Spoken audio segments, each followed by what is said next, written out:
Picture this, it's 1633. Rome, an old man, nearly 70, stands before the most powerful religious court in the world, the Inquisition. His crime, saying the earth moves.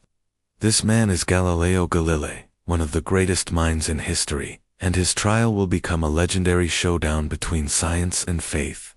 So, how did it come to this? How did a brilliant astronomer, once a friend of the Pope himself, end up being branded a heretic? Today, we're re-diving deep into the trial of the century that forever changed how we see the universe and our place in it.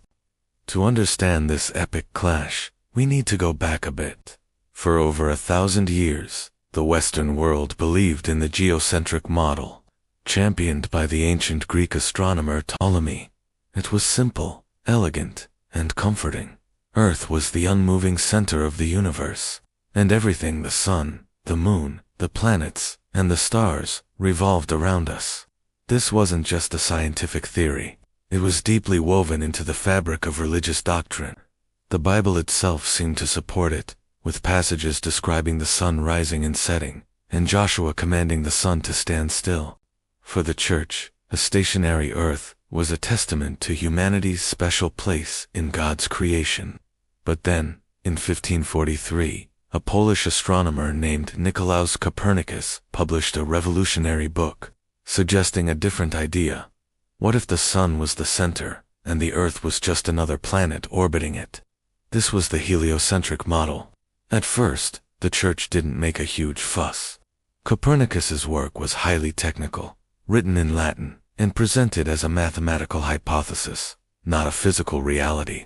It was a curiosity for scholars, not a threat to public faith. For decades, the idea simmered on the intellectual back burner. Enter Galileo Galilei. Galileo wasn't just a theorist. He was an observer, an inventor, and a brilliant communicator. In 1609, he heard about a new invention from the Netherlands, the telescope. While others saw it as a novelty or a tool for sailors, Galileo saw the heavens. He didn't just buy a telescope. He built his own, far more powerful versions, grinding the lenses himself. And when he pointed it at the night sky, the universe, as everyone knew it, began to crumble. What did he see? First, he looked at the moon. It wasn't a perfect, smooth celestial sphere, as Aristotle had taught. It was rugged, covered in mountains and craters, just like Earth. This was a crack in the old worldview. Then, he turned his telescope to Jupiter and made a jaw-dropping discovery: 4 tiny stars circling the giant planet. He watched them night after night, realizing they were moons. This was a bombshell. If moons could orbit Jupiter, then not everything in the universe revolved around the Earth. It was a miniature solar system, a direct challenge to the geocentric model. But Galileo didn't stop there. He observed the phases of Venus, just like our own moon's phases. This could only happen if Venus orbited the sun, not the Earth. He saw that the Milky Way wasn't a cloudy haze but was composed of countless individual stars, too far away to be seen by the naked eye. And he even observed sunspots, imperfections on the supposedly perfect surface of the sun, which also rotated. The evidence was piling up. For Galileo, Copernicus wasn't just a mathematical convenience anymore. It was the reality. And unlike Copernicus, Galileo wasn't content to keep this quiet. He was a passionate, sometimes arrogant man who wanted everyone to know the truth. He wrote and lectured in Italian, not just academic Latin, making his ideas accessible to a wider audience. He became a scientific celebrity across Europe. This newfound fame brought him powerful friends, including a highly intelligent and cultured cardinal named Maffeo Barberini. Barberini was fascinated by science and admired Galileo's work. They had long discussions, and for a while, it seemed Galileo had a powerful ally within the Church. But his rising popularity also made him powerful enemies. University professors who had built their careers on the old Aristotelian physics felt threatened. Some Jesuit astronomers were jealous of his discoveries. These rivals began to whisper that Galileo's ideas were not just wrong, but heretical. They argued that a moving earth contradicted scripture. The battle was shifting from the observatory to the pulpit. The alarm bells started ringing louder in Rome. In 1616, the Holy Office of the Inquisition was asked to rule on the Copernican theory. Their verdict was swift and decisive. The idea that the sun is the center of the universe was foolish and absurd in philosophy, and formally heretical. The idea that the earth moves was, at the very least, erroneous in faith. Galileo was summoned to Rome and personally warned by Cardinal Bellarmine, the Church's top theologian, not to hold, teach, or defend the Copernican theory in any way. Galileo, faced with the power of the Inquisition, agreed. For years, he fell silent on the matter. Then, in 1623, something happened that gave Galileo a glimmer of hope. His old friend, Cardinal Barberini, was elected pope, taking the name Urban VIII. Galileo was overjoyed. He traveled to Rome and had 6 long audiences with the new pope. Pope Urban VIII gave Galileo permission to write a book discussing the different astronomical theories, both Ptolemaic and Copernican. But there was one crucial condition. He had to treat the Copernican view as a pure hypothesis, a mathematical tool, and not as a statement of fact. And ultimately, he had to conclude that humans could never truly know how the universe was made, because God's power was infinite and unknowable. Galileo spent the next several years writing his masterpiece, The Dialogue Concerning the Two Chief World Systems. It was a brilliant and clever book, written as a conversation between 3 characters. Salviati, a sharp intellectual, argued for the Copernican system.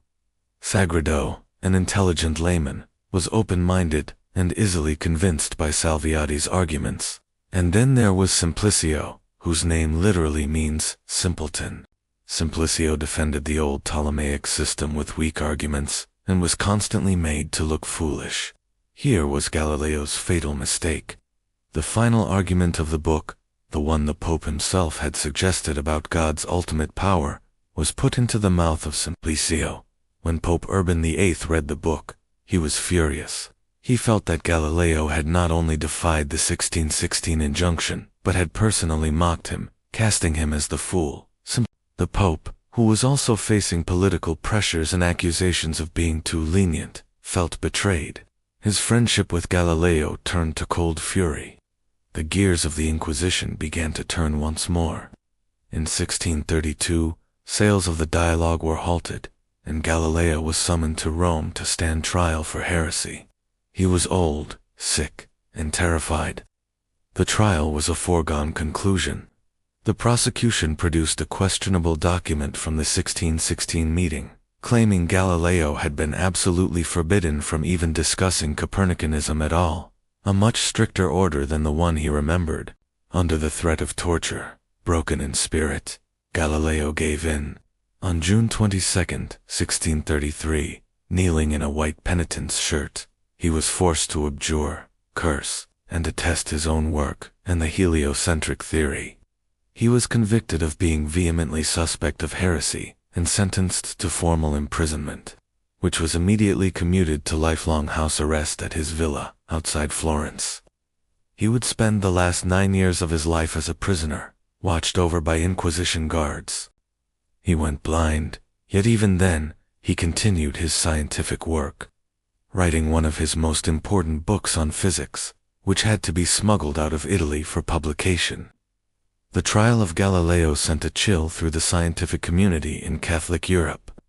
It was a stark warning about the dangers of challenging established authority, but it couldn't stop the truth.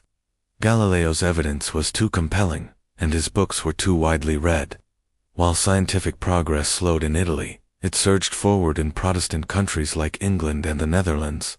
Isaac Newton, born the same year Galileo died, would build upon Galileo's work to create a complete theory of gravity, mathematically proving the laws that govern the motions of the planets. Galileo's legacy is complex. He wasn't a martyr for science in the way some imagine.